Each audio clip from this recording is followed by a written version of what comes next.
fans. Today we are here again at Adepticon with another interview today. Another Armitage Sandwich interview. Another Armitage Sandwich interview. All right. Poor guest.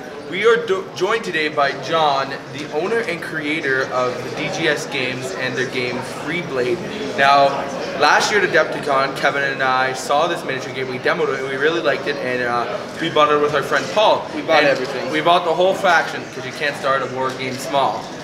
So, we actually didn't learn the rules until this year at Adepticon, because we were the Games Workshop Games, which is a D6, and yeah, we're the uninitiated into these RPG fantasy skirmish games. But like, once we actually played it for the first time on, what was it, Thursday night? Thursday night, yeah. It was easy to pick up, a lot easier than we were making it out to be. Like, I was surprised like we couldn't do it on our own. But then again, you know, I'm a hands-on learner.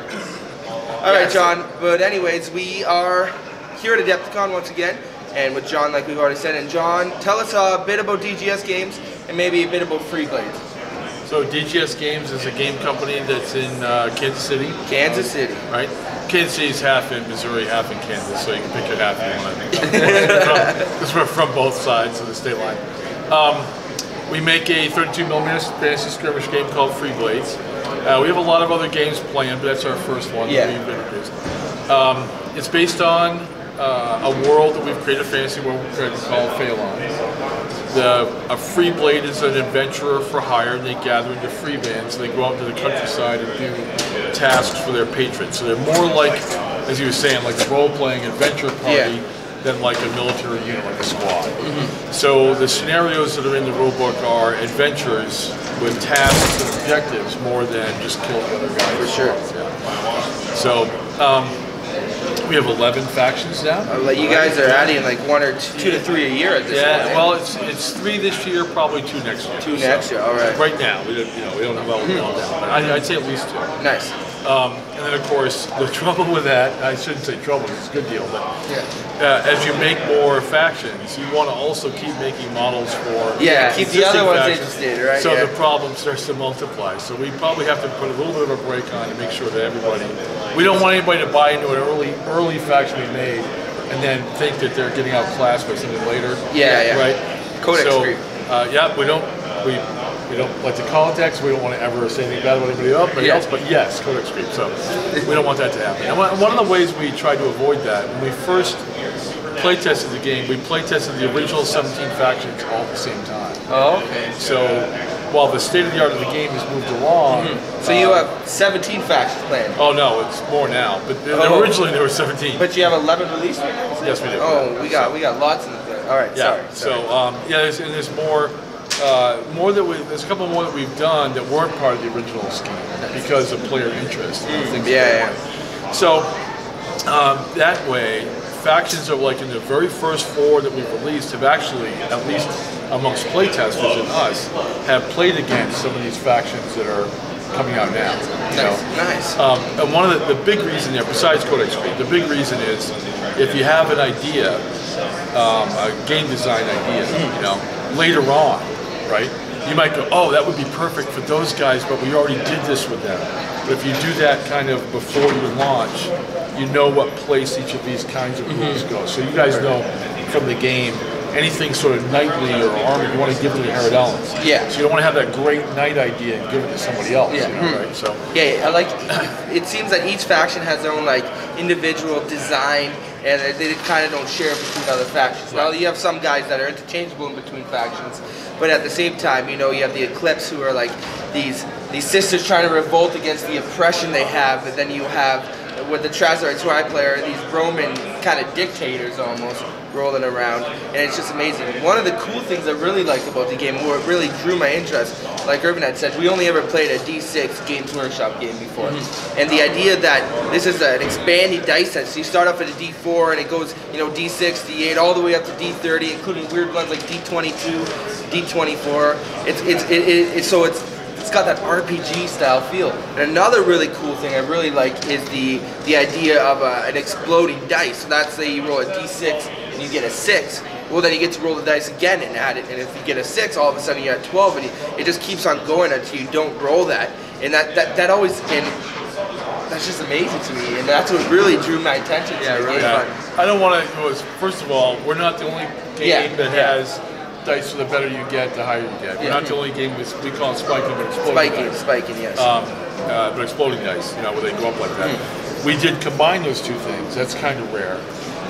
And the actual dice sizes. We're one of the very, very few games. In fact, if you play, like you were saying, you play long enough in a campaign, you could get a character to where one of their ratings is a D22 or D24 or D26 or D28. That's awesome. And D26s and D28s have just been made for the first time. So we kind of drove that part. So that's kind of more unique to us than the other parts. It's a combination, I think, that matters. And what happens is it allows for some of these epic results which you guys have felt. Yeah. And that gets a story into your game that we don't see as much as some other games. You got in the game store, everybody's enjoying themselves, having a good time. But the Freeblades players, you watch them as a turn ends, take a break and get up and tell their friends about the epic stuff that just happened to them. Oh yeah, like you don't spiking his last 2 rolls and the game and breaking. There was a tournament being played and somebody spiked to a 34 for a hit. And the other person really needed their character to live, their model to live, and they rolled a 36 to parry. Right? So everybody remembers that. Everybody remembers that. There's memorable moments. You know, Jennifer was like, "Oh, I'm never going to survive this, but I got to try to parry," and she rolled like a 12, and then a 12, and then a 12. Oh wow! So that sort of epic result, you remember that. You know, you carry it from game to game. So like this is our second time meeting John. We met him last year at Adepticon, and we kept in touch throughout. You know, just ideas back and forth and so forth. But what really drew my attention to DGS Games, and Irvin can speak to, is the community of gamers and as well as the designers and the owners of the game they have. It's not like another, because it is a smaller game. If you compare it to some of the really large names, I mean, it's growing exponentially. John is at his best year ever at Adepticon. True. But like, actually, say that best con ever. Period. Best con ever. Even better than Gen Con. Awesome. Previous. So just to highlight the community thing. So like I was saying earlier, we didn't know how to play the game, and it was about 2 weeks before Adepticon, and I started reading the rulebook, and it just over my head. Again, the Games Workshop gamer me didn't understand the concept of everything that was in the game. So I posted to the Facebook, there's a Freeblades player Facebook, and I said, I'm going to be honest, I'm really excited to play in a tournament. I got my commission painted Freeblade, my free band, but I don't know how to play. So one of the players, I think his name was Brian, right? Brian messaged us, and so he taught us the game on Thursday. We learned the game on Thursday, played a game, and then played in the tournament on Friday. So of course Friday we've only played 1 game so far. Kevin actually played 2. So we still didn't know the rules that well. We know the basics of the game to get along. So I sat across the table. My first opponent was Chris Riddy, and he's also a new player. So we're just having fun, and we had any questions, and all the players around us were helping. John was there to help us too. So it's a great community. I mean, I've never been in a tournament where your opponent's going to give you tactical advice, more than just answer your questions, you know, if you have a question about a rule. But say, no, maybe you shouldn't do that, you should probably do this instead, and so forth. And it just, you know, and everybody was having fun. And it was, I didn't see one person have a bad comment or a bad experience. And I guess John can speak about that. What do you think as a community, as a gamer? What do you guys like to harbor? It's something we very much encourage. You know, and I've been a competitive gamer myself for 40 years, which I don't really want to tell anybody. But and both, and this is something I'm going to say later when we write about the convention, is that, you know, I've both played in and run a whole bunch of competitive events over a very long gaming career, and really the Freeblades community.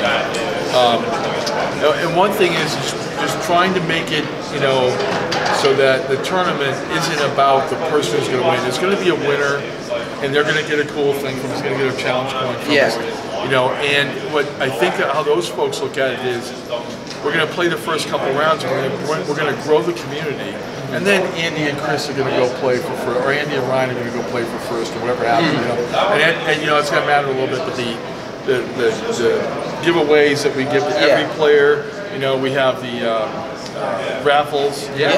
So everybody's going to get something. Everybody's going to get their, you know, feedback. You know, play what they have to pay Adepticon to play in it. Yeah, definitely. What was interesting to me is we're playing with John, who is the lead designer and the owner of Freeblades, and he's the one who made the game, and he has all these people playing the game. So when we have the tournament, he's giving us stuff that's not even released in the game itself yet, and we get like these Adepticon specific. It was an item card, and then a D9, which I know a D9 is a 9-sided dice, which is unheard of, and we got it to use with that card specifically. That's you know. In lots of other games, you never have the lead designer there at all the big tournaments, right? And John, he was there. He was our judge. We were able to ask his questions. He was able to give us questions. A lot of questions. You know, you say that, but I will tell you, because you guys, we were talking about it during the tournament, you know, that people like asking me to come over and answer. But I'm sorry, I have to bother. You're not bothering.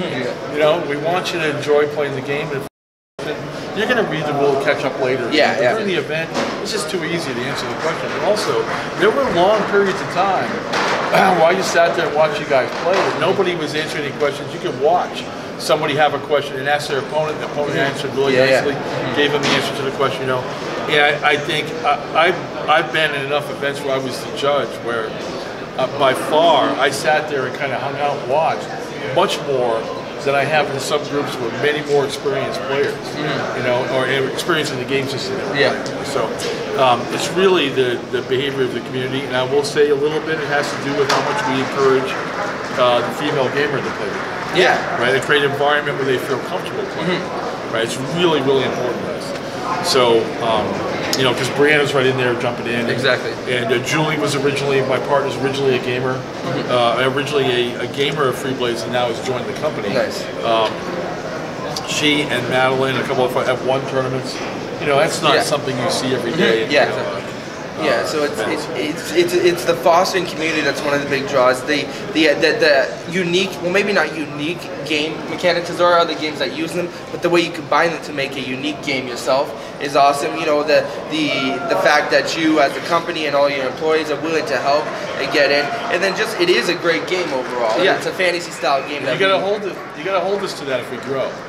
Right. You know, it's obviously a little bit easier mechanically for one of the partners of the company to be at an event that is for Fantasy Flight. You know, but so if we do get, you know, and expand a great deal, you guys got to make sure. Hey, you said you'd come to this event. Okay, we'll do it. I'll tell you what we'll do. So like in the future, my brother and I, we picked up a couple more models, and we're planning on running a campaign which we will film. And it will take you through, my brother and I, the Trazorites, and what do you play in? Grular, and they're going to take on like various monsters. You didn't know what he played? What? You didn't know what he played? I just wanted to make sure I didn't get it wrong. So we're going to and we're teaming up, and we're going to take on monsters, which are kind of NPC run by the game itself. And hopefully in the future we'll be able to grow the community up north in Canada, because I'm sure you have a lot of players in, you know, near your region, and hopefully we can start breaking into the up north. And the cool thing about, another thing about DGS Games is they're willing to fly to your store, and I can't speak for John at this point, but he said he's willing to fly all the way to Northern Ontario, which is quite the track, to run a demo by the game designer yourself, you know, with the hope the store will start carrying the game and to get more players and eventually increase the sales. But at the same time, not many games will offer that idea. I'm going to fly to your store and I'm going to show you the game running through a campaign and so forth. We will do that. Absolutely do that. All right, John. Well, thank you for the interview. Definitely check out DGS Games in the link below. How can they contact you if they want to talk to you personally? My email address is design@dgsgames.com. Perfect. And there is a Freeblades player Facebook group online too. I'll put a link to that in the description below. We're excited to see what DGS has to offer in the future with its other games. They also have an RPG for Freeblades, and Freeblades itself, John was telling us a bunch of stuff that's about to release. I mean, you just released a faction where you have a female warrior riding a lizard. Yes. It's so cool. I play Romans riding dinosaurs. Irvin is a Mongolian faction that summons demons. I mean, these are unique to, it's awesome, and we're excited. So check them out, guys. Thank you, John, for coming on. You bet. Thank you, guys. Thank you, sir. Okay. And thank you for watching another Armington Sandwich interview. Keep on wargaming, guys.